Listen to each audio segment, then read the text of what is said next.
Hey everybody, it's Jang here with a look at the LEGO Simpsons KWIK-E-MART. This set comes with 2,179 pieces. It includes 6 minifigure versions of popular characters from the show, and we'll look at all of these more closely later on in the video. From the outside, the store looks like a pretty nicely scaled down, Legoized version of the building from the cartoon. And just generally, this has a good convenience store feel to it. Looks pretty dark on the inside by default though. They use a handful of stickers and small assemblies to get some of the important details on the front, and I especially like the build of this little phone booth here, even though it's a little awkward that it uses cell phone prints on those 2 tiles. Off to the right is the little dumpster cove, and this actually has a latch on the left-hand side that allows you to hold that lid up, and inside there's an actual dumpster with some wheels. The wheels don't really turn, but they look pretty proper. You can open up the top of this, and the nicest surprise is what's inside. A pair of black, shiny garbage bags that are stuffed full. This is the first time we've ever gotten these pieces in this color. Some of the stickers on the outside are for realism, and some of them are just kind of fan service references to specific episodes or memorable moments in the entire series. The whole outside wall is a combination of bricks and large panels. All the way in the back, there is the employees only entrance to the storeroom, and you can open that door, but there's not a whole lot to see. Just a rat and a little piece of cheese, no actual storage stuff. And around the final side, there's one more drain downpipe and still more fan service. The roof could easily have been very plain, but it's actually not. It includes Apu's secret vegetable garden up here with some vegetables and some fruits growing. There are 3 skylights which look really nice from the outside but don't let that much light inside. There's a big HVAC unit here, and there's also a suggestion of access to the roof, although if you open those doors you can't really get to anywhere. Curiously, the entire roof is built upon 3 large train or trailer bases. I've never seen those used for anything like this before. Now let's get to the good stuff. The entire back of this KWIK-E-MART opens up and allows you to easily remove the roof as just one assembly. Here's the reason this set has over 2,100 pieces. It is absolutely jam-packed with as many small details as they could fit into this space. Most LEGO structure sets are well detailed on the outside but empty on the inside, and this is the opposite. Over here we've got a poster and a stack of power sauce cases, and then there's the inside access to that storeroom we saw from the outside. Again, there's still not much that you can see. Most of the wall space in here is dominated by fridge cabinets, and notice that some of these can connect together. The top 2 shelves behind this door have products made from fairly normal and plain LEGO pieces, but on the bottom shelf you get these prints. That's 4 Buzz Cola cans, which are special not only because of the print on the outside of the red cylinder, but also the tops. Those will be great for making your own custom cans too. You can easily remove the center aisle displays to get a better look at this next set of fridge cabinets. This one has plain stuff on the bottom, printed milk cartons in the center, and then you've got pastries up on top. And then you've got a frozen Jasper in there as Frostilicus from the Lisa the Simpson episode. You can also break that door down and get Jasper out as just a big icicle. And unfortunately that's just a sticker on a transparent round piece. More great fan service though, and gives you a start if you want to make a custom KWIK-E-MART. Behind this door is more stuff built up from pretty normal LEGO pieces, and back here more of pretty much the same, except you also get some of the printed orange juice carton pieces. Up above you've also got one of 2 security cameras protecting the place. But what about those center aisle displays? Well, here's the first one. There's produce down on the lower shelf there, and for the dog food there's only 1 sticker, so what you see below is just plain. There's some unrefrigerated chocolate milk here, which I wouldn't trust.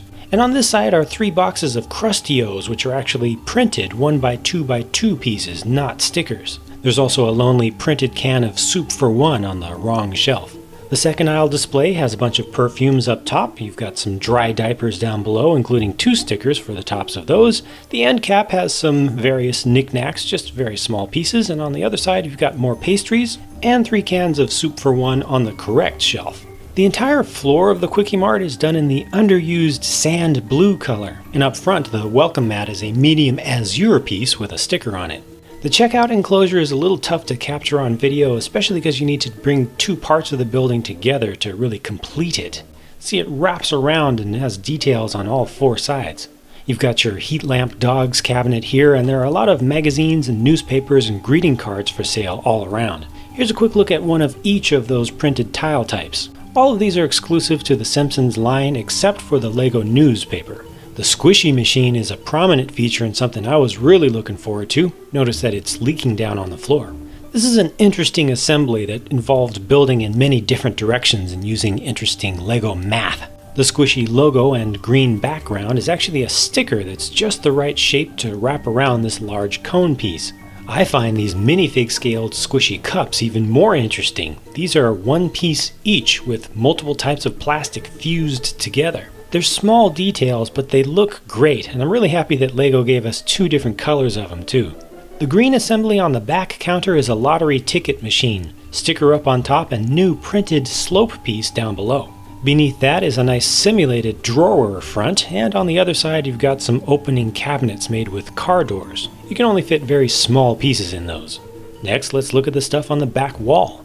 Those are also made to be easily removable. On the left is a punch dispenser with two different flavors. The Buzz Cola Cola machine has a nice dispenser for cups. And of course I love the arcade cabinets. They're very simple in their builds and they're actually very small in scale, but I appreciate that because it allows you to put more stuff in here. If the scale was more accurate, they could have only fit one of them.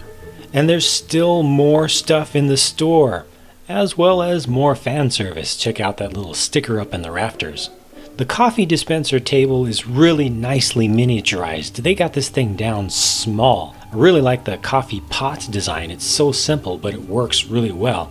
And off to the right are two unprinted plain disposable coffee cups. Those are based on the mold from the Lego movie. Here's a better look at the side counter with the all-important donuts. And on the final inside wall, two more fridge cabinets with various products inside, and the ATM machine with a camera up above. And notice another one of those green 2x2 printed slope pieces. All the things that say easy money have stickers. Last detail I want to point out is that this hot dog that appears to have fallen on the floor has actually fallen between the cracks and crevices of the counter. That gets completely enclosed back there. It's basically just going to dry up and fossilize. Whew. That pretty much does it for the interior details of the KWIK-E-MART. Let's move on to the figures. If you watch the show, you know who these characters are. We've gotten the three Simpsons family figures before, but the others are new. This version of Apu gets an exclusive light aqua torso. Homer is completely unchanged from his previous version. No new prints or molds for Marge or for Bart. Bart there has the spray can he used to tag the side of the building. Snake is new and he has some interesting details on him. They were able to paint the metallic silver color onto his trademark earring, and his arms have two colors of plastic fused together plus a tattoo print over that. This exclusive version of Chief Wiggum has donut glaze on his mouth and also on the front of his uniform. Other than those two details, he's the same as the previous version. On the backs of these figures, you will find no torso printing except for Marge. Everybody else is just completely plain. Of course, most of the heads are completely printed or painted all the way around.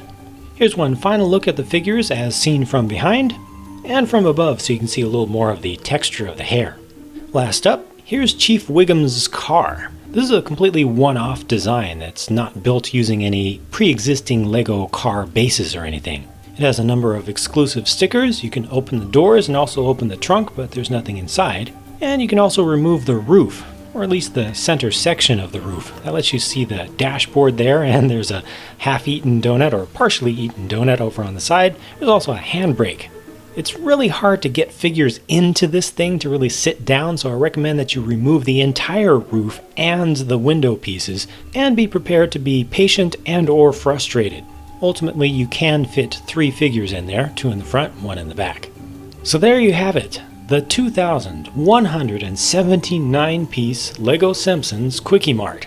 Personally, I like this set even better than the Simpsons house. In many ways, it's built the same way that I tend to build my own custom buildings. Somewhat plain on the outside, but really finely detailed on the inside. The biggest treat for me in this set is the selection of stickers and printed pieces, as well as the slushy cups. A lot of this is stuff that's really useful for custom builds, and that's the beauty of this being a Lego set. It's not just a toy or a display model. It's a collection of standardized parts that you can use to make your own custom stuff, or you can just customize this. Ultimately, this is a really expensive set, but it's really good. Please let me and the other viewers know what you think about this KWIK-E-MART set by leaving a comment down below. Thank you for watching, and if you want to check out more of my videos, just stick around because more are on the way very soon. Bye for now.